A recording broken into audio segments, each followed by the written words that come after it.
अधिकार मंच के अध्यक्ष अनिल सिंह जी मौजूद हैं, बलिया में हैं। चूंकि उनका गांव अपना जनपद है।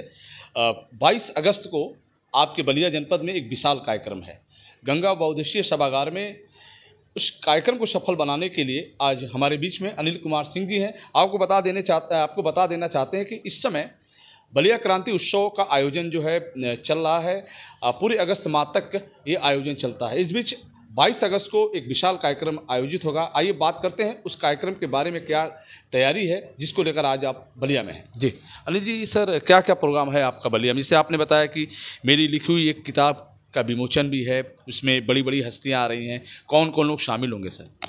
देखें, हमने अपने जीवन की जो 1973 में जब मैं लखनऊ विश्वविद्यालय में एडमिशन लिया, तब से 2020 दिसंबर तक मेरे राजनीतिक सामाजिक जीवन में जिन लोगों से वास्ता रहा है, जिन दलों से, जिन नेताओं से, राष्ट्रीय स्तर पे, राज्य स्तर पे या बलिया से मैंने राजनीति शुरू की थी विश्वविद्यालय से निकल करके। यहाँ संगठन 10 साल 12 साल तक हमारे हाथ में यूपी यूथ कांग्रेस का मैं जनरल सेक्रेटरी था। जिले की यूथ कांग्रेस हमारे सहयोगियों के हाथ में बागडोर रहती थी। फिर किसी वजह से मुझे चुनाव 89 में जाके बस्ती से लड़ना पड़ा। सलेमपुर लड़ने की बात थी, लेकिन चंद्रशेखर जी का जीत था कि बगल में राजपूत न लड़े, तो जनता दल से मुझे जाना पड़ा। बहरहाल वो सारी चीज़ें, घटनाएं हैं। इन सारे घटनाओं, स्मृतियों को हमने लिपिबद्ध किया है मेरी अशेष यात्रा नाम की किताब में, जो एक तरह से ऑटोबायोग्राफी है, आत्मकथा है, जिसमें इंदिरा गांधी, राजीव गांधी, संजय गांधी, नारायण दत्त तिवारी, वीर बहादुर सिंह, विश्वनाथ प्रताप सिंह, चंद्रशेखर जी, मुलायम सिंह, योगी आदित्यनाथ जी और राजनाथ सिंह जी, जगदम्बिका पाल, संजय सिंह, ब्रिजभूषण शरण सिंह इत्यादि जो मेरे साथी रहे हैं, या जिन नेताओं के साथ मेरा संपर्क रहा, या जिन नेताओं के साथ मेरे किसी भी तरह की घटनाएं जो अस्मरण लायक रही हैं, उनको मैंने लिपिबद्ध किया है। और मैंने आज के नौजवानों के लिए इमरजेंसी कैसे लगी, जेपी आंदोलन क्या था, जेपी आंदोलन के बाद राजनीति कैसे करवट बदली, मंडल के बाद क्या स्थिति बनी, इन सारी चीज़ों को पृष्ठभूमि में लेकर के मैंने चीज़ों को रखा है। किताब पढ़ने लायक है, रोचक है।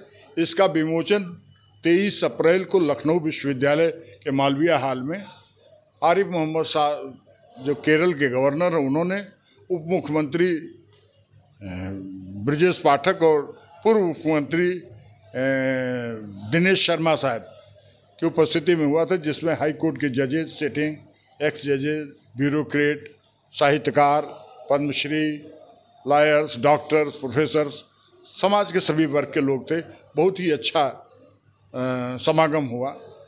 उसके बाद मेरे मन में ये बात हमेशा से रही कि बलिया का उस पुस्तक में एक बहुत बड़ा चैप्टर है, और मेरी जन्मभूमि, मेरा कर्म क्षेत्र रहा है।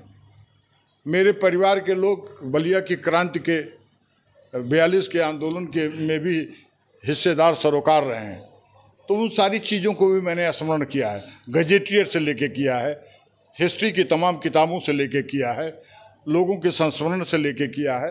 ये सारी चीज़ें एक साथ आपको 40-50 साल की राजनीतिक और सामाजिक गतिविधियाँ एक जगह, एक किताब में मिलेंगी आप।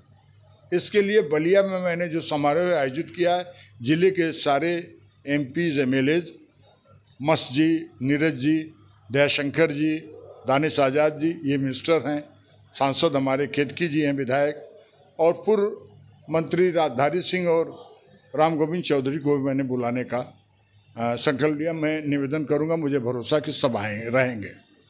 और 2 वाइस चांसलर्स को मैंने आग्रह किया, जिन्होंने कंसेंट अपनी दी है। गया सेंट्रल यूनिवर्सिटी के vice chancellor professor KN Singh, जो इसी जिले के रहने वाले हैं, उनसे मैंने आग्रह किया, उन्होंने अपनी सहमति दी है। और जननायक विश्वविद्यालय की कुलपति डॉक्टर कल्पना लता जी पांडे जी से अनुरोध है, उन्होंने भी सहमति दे रखी है। जिलाधिकारी से भी मैंने अनुरोध किया, उन्होंने भी सहमति अपनी दी है। ये समागम है। मैं समझता हूँ कि जिले के सारे विश्वविद्यालयों, महाविद्यालयों और इंटरमीडिएट कॉलेज से शिक्षक, बार के वकील साहबान, जिले के डॉक्टर्स, प्रोफेशनल्स, बुद्धिजीवी और समाज में काम करने वाले लोग, भारतीय जनता पार्टी के कार्यकर्ता, जिनमें राष्ट्रीयता कूट कूट के भरी है, ये सारे लोग इस आज़ादी के स्वर्ण क्या कहते हैं हीरक जयंती अवसर पे जो ये मनाया जा रहा है, इसी में ये सौभाग्य कि मेरी पुस्तक का भी कार्यक्रम का आयोजन पड़ रहा है। तो उसी तूफान, उसी उमंग और उत्साह के साथ ये हजारों का ऑडिटोरियम में भरेगा और इसमें अच्छा कार्यक्रम होगा। लोगों के विचार भी आएंगे, किताब का प्रकाशक भी अपना स्टॉल लगाएंगे, किताबें सर्व सुलभ उपलब्ध रहेंगी। इसके अलावा विमोचन के अलावा और भी क्या कार्यक्रम होंगे? क्या मैं पूर्वांचल प्रदेश, जहाँ तक आपने बताया कि देश का कोई ऐसा कोना नहीं होगा जहाँ से लोग हमारे पुस्तक को लेने या देखने नहीं आए होंगे, लेकिन क्या लग रहा है कि उस दिन जो आपने नाम रखा है उनके अलावा और भी हस्तियाँ आ सकती हैं? क्या ये इतना पर्याप्त नहीं होगा? किसी ऐसे समागम को करा दिया जाए जो जनसभा का रूप ले ले, ये भी उचित नहीं है। एक कार्यक्रम का डिकोरम होता है। ये कार्यक्रम गोरखपुर विश्वविद्यालय में भी हो चुका। गोरखपुर विश्वविद्यालय में 2 वाइस चांसलर थे, और कुलपति गोरखपुर विश्वविद्यालय ने अध्यक्षता की थी, और आयुष विश्वविद्यालय के वाइस चांसलर ने विमोचन किया था, वहाँ पे भी इंट्रोड्यूस हुआ। और गोरखपुर के 400 कॉलेजेस के प्रिंसिपल और प्रबंधक थे और फैकल्टी थी। 750 का हाल था, हाल ही नहीं भरा था, लोग खड़े भी थे। किताब वहाँ पे हजारों किताब वहाँ लोग खरीद भी ले गए, प्रकाशक ने लगाया था। तो एक इसका बस्ती में भी आयोजन हो चुका। बस्ती में भी कार्यक्रम में 2 वाइस चांसलर थे गोरखपुर के, और सिद्धार्थ विश्वविद्यालय के कुलपति प्रोफेसर श्रीवास्तव भी थे। तो इस तरह से लखनऊ, गोरखपुर, बस्ती होते हुए बलिया है, तो हर जगह ये आंचलिक रूप से जा रहा, तो वहाँ के लोग तो इन्वॉल्व हो रहे हैं। अभी 1 अक्टूबर को बम्बई में है, वहाँ के लोगों ने, उत्तर भारतीयों ने कहा कि ये पुस्तक का एक इंट्रोडक्टरी कार्यक्रम यहाँ भी होना चाहिए। दिल्ली में इसके बाद से नवंबर में दिल्ली में रखने की बात है। एक सवाल है कि ये पुस्तक को तैयार करने में उसको बाकायदे काफ़ी समय लगा होगा, कैसे आपने इसको देखा? ये देखिए, ये अद्भुत चीज़ सभी ने हमसे पूछा, बड़े बड़े राइटर्स और बड़े पत्रकारों ने, जैसे के विक्रम राव साहब हैं, देश के बड़े मूर्धन्य पत्रकार हैं, बहुत अच्छे राइटअप देते हैं, और all India working journalist federation के प्रेसिडेंट भी हैं।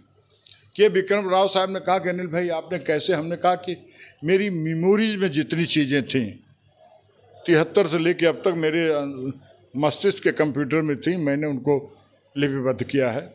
और दूसरा, जिन चीज़ों को मुझे ज़रूरत थी कि मेरे समय के पहले की हैं, उनके लिए मैंने हिस्ट्री की किताब और गजेटियर्स का सहारा लिया। जैसे 1942 का बलिया का क्रांत, इसके लिए मैंने इतिहास की पुस्तकें और गजेटियर का सहारा लिया।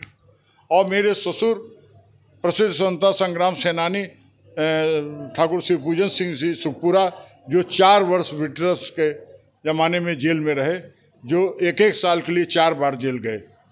तो छोटी बात नहीं, कोई व्यक्ति 1-1 साल 4 साल जेल रहा हो।